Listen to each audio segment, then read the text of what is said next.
आमको बिंचिले बिंचणारे सेटा भूली हम एत स्नेह आदर जो फेरिलु संध्या हो गला रास्ता एत भल न थाए तेणु से संध्यार पहुँचला से घाटर मोर मन पड़े जिते पुराणा हिंदी गाना सार बोलिले जो सांग बोली बोले से पूरे पहुँच गए मुझे छाड़ी पुणी राति आसी पहुँचली राति 11 आसी साक्षी बेले पहुँचली दुई जन भितर गोटे पारिवारिक संपर्क मोर बोधे ये पहुँचा पर स्कूल जॉइन करा पांचटा फंक्शन सार निजे ऑर्गेनाइज कर स्कूल जिते जहाँ असुविधा हुए मु संकट मोचन कहे मन पड़ी गला थर ये 2-4 मास तले हठात नवम क्लास परीक्षा किंतु आम चिठी आसना आम इवेंट दे नु तो फोन कर जनइलु सार से गोटे ट्रेनिंग रे अच्छा पुरी रे आ कौन से प्रकार संभव नुहे तेणु से कहले तुम व्यस्त हो मुझे अच्छी मैंने किसी असुविधा हेनी पाखर बोधे 4000 टंका देले पूर्व दिन राति 10टा केतरे बस पहुँचला से क्वेश्चन रिसीव कले परीक्षा आरंभ पूर्व आसी सका क्वेश्चन दे दी पुणी ड्यूटी गले बहुत काम एम जो कमटा हवा असंभव होता सार साहय मुझे तेणु भूलवा संभव नुहे जितेन सार तो अच्छा ये प्रति वर्ष एनसीसी साइकिल एक्सपेडिशन हुए ट्रैफिक कंट्रोल पिकनिक सबुथ मनीष सार जितेन सार से आगुआ तापर से जोनाल सेक्रेटरी हो गले आमर पुरी सदर एवं पुरी म्युनिसिपालिटी दायित्व आहरी बढ़ीगला सुचारू रूपे पालन कर जापर मुझे फोन करी सार मैंने खुशी आड़ कहले आम जाए पहुँचू आप फोन न करते तेणु लोक संपर्क कौन समस्त अनुभव कर बेसी समय नहीं बहुत सार मैंने अच्छा कहवाई सुनंदा दीदी बोधे आसी पहुँच जाए स्वागत करुँची जहाँ सुना जी पहुँच जाइए बर्तमान अनुरोध करी मैडम को सभा कार्यक्रम को आगे ना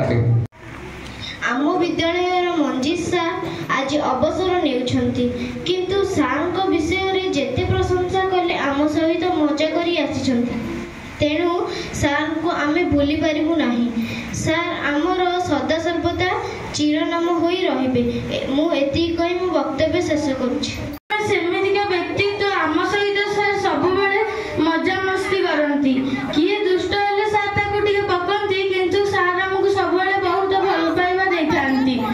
सार आज पळैले मध्य सार जगार केही भी आसिले सार स्थान आम मन भीतर केही नहीं पारिबे नहीं सार स्थान अपूरणीय एति कहि मु मोर वक्तव्य शेष करछि माननीय सभापति महोदय पूज्य गुरुजी और गुरुमा मुदा उपस्थित थिबा अतिथिगण एवं मोर सहपाठीगण आज आम ये कहीं एकत्रित होइछे आपण माने अल्प बोधक जानथिबे आज होची श्रीजुक्त मंजीत सार महोदय अवसर विदाय संबोधन ये मत किसी कहवा सुजोग मिलता निजक धन्य मन करुँची आज निश्चित आम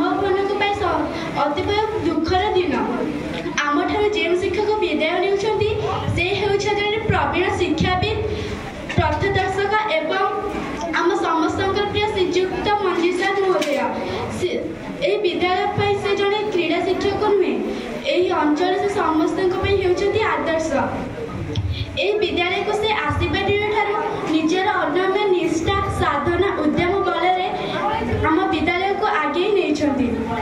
ए विद्यालय को से निजर परिवार भावी यार सर्वसागी उन्नति अनेक कार्य कर सारी जहाँ फल विद्यालय छात्र छात्री माने राज्य और जातीय स्तर बेस सुनाम अर्जन कर शुणा मिल कि नहीं जानी किंतु भावुची मंजीत सार मझे मझे आम विद्यालय को बुलवा आसबे जहाँ भार्गवी गर्व करुला जहाँ स्वर में भार्गवी माटी खुशी कंपी उठुला से आज भार्गवी छाड़ी चली जाऊँ सत किंतु आम मन भीतर नुहे मुझे आज गोटे कविता लिखी जहाँ को आवृत्ति करने को जाऊँगी अधिवर्ष पर 4 वर्ष थे फेब्रुआरी 29 तारीख से ही दिन आम पूज्य गुरु मंजीत सार जन्म जी देखा जाती रागी स्वभावर मन भितर अति सरल मन को जीति पारि नामटी मंजित जे करती आम विपदर नाश तांको बिना आम दे किपरि आसिब साहस पिला मुहरे फुटाउथिले जे हस दुख करुथिले नाश तुम आम गर्व करूँ पालट थिला भार्गवी तुम स्वर्ग पेरेमे पेरेमे स्वरटी तुमर मन पड़े जे आमर मन रही जे महारथी बोली मते किए बा डाकिबो सुबिबनी सेई स्वर मने रखी कह विदाय देउछि आपणक प्रिय झियो सर्वशेष रे मु सारक पई गोटे उपहार के आंची जा मु दबाक चाहूछि।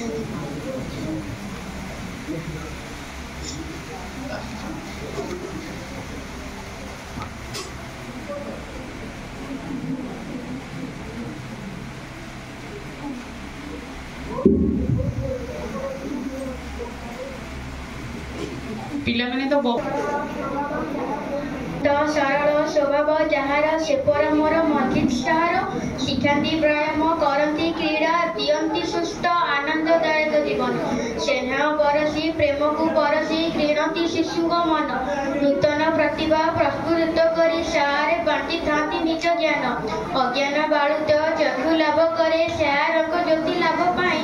दिन गला सरी पारिलिनी पाशरी मो मजी सार हित बाणी से हित बाणी मस्तकर मणि साहित्य रखी पुणी बापा माँ स्नेह टारू बड़ी मो गुरु स्नेह गाड़ी गाड़ी नुहे तो से बड़ दांड धूली मस्तकर दिए बोड़ी जगतर नाथ जगत ईश्वर तुम पाखे मोर अड़ी मो गुरु मुंडे फूल चंदन नीति पड़ी थाउ झरी सारे तुमको मोर रहिला राण विद्यालय छाड़ी जाउछंती चली भूलिबे नहीं हमें भार्गवी विद्यालय छात्र छात्री बोली पादे मोर नमस्कार हे सारे मोर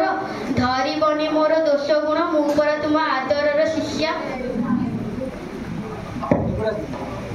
क्लास 9 आज ही विदायकालीन सभार मुख्य अतिथि मंजित सार उपस्थित अतिथिगण विद्यालय गुरुजी गुरुमा तथा उपस्थित भाई भौणी माने आज होमर सम्माननीय क्रीड़ा शिक्षक मंजित सार विदाय संवर्धना दिवस किंतु दुखर कथा आमे आमर जड़े शिक्षक आशीर्वाद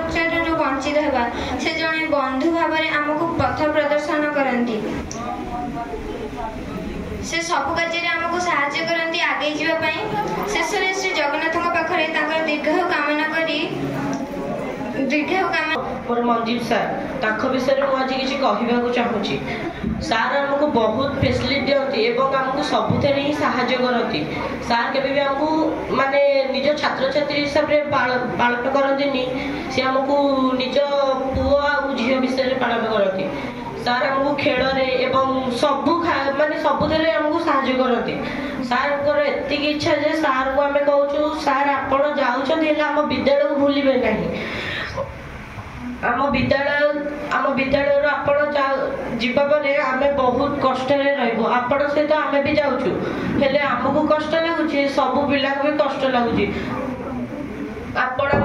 भगवान थे आम तुमको ही चाहिए आम जीवनटा सारूलु हेले आपण आज विदाय नौकरी एतिकी कही मो वक्तव्य शेष माने मोर अति प्रिय शिक्षक श्रीजुक्त मंजित सार अवसर नेउछन्ति एही दिनटी हम पई अतीव दुखर दिन कारण से गुरु पदवाच्य थिले केवल श्रेणीगृह शिक्षादान करुनथिले बहु दुखरे कालातिपात करुथिले सुधा सबुबेले हस हस मुह और उच्च कोटीर चरित्रवता मधुर नम्र व्यवहार छात्र वत्सल विद्यालय प्रति अमाप स्नेह श्रद्धा और समानुवर्तिता आम विद्यालय सबुदिन स्मरणीय तथा ग्रहणीय शिक्षादान सहित सार क्रीड़ा कसरत स्काउट रेडक्रॉस मैगजीन लिखिबारे धुरंधर थिले केवल सेतिकी नुह नाटक रचना करबा नाटक निर्देशन देबा नाटक क्रीड़ा शिक्षक जोगदेवा ठारू आम स्कूल बहुत स्टूडेंट स्टेट लेवल पर्यटन बहुत माने खेल में पार्टिसिपेट कर सार बहुत माने सार सब जिन माने जितक को करिकुलर एक्टिविटी सार बहुत एनकरेज करते पिला को जितक सुरु प्रोग्राम जितक एक्टिविटी प्राय हुए सार सब पिला एनकरेज करते और सार भी एंगेज रुहती तो मुझे अष्टम श्रेणी में पाठ स्टार्ट करी तो 3 वर्ष ये मो लाइफ का बहुत इंपोर्टेंट पार्ट ये स्कूल जाइए तो सार सहित मोर जेआरसी कैंप गोटे बहुत स्मृति जड़ित अच्छी जोटा कि प्रशांत सार ଆଉ କଳ୍ପନା ଆଦି ମଞ୍ଜି ସାର୍ଙ୍କ ସହିତ ଯାଇଥିଲି। ସେ ସ୍ମୃତି ମୁଁ କେବେ ଜୀବନରେ ଭୁଲି ପାରିବି ନାହିଁ। ଆଉ ସାର୍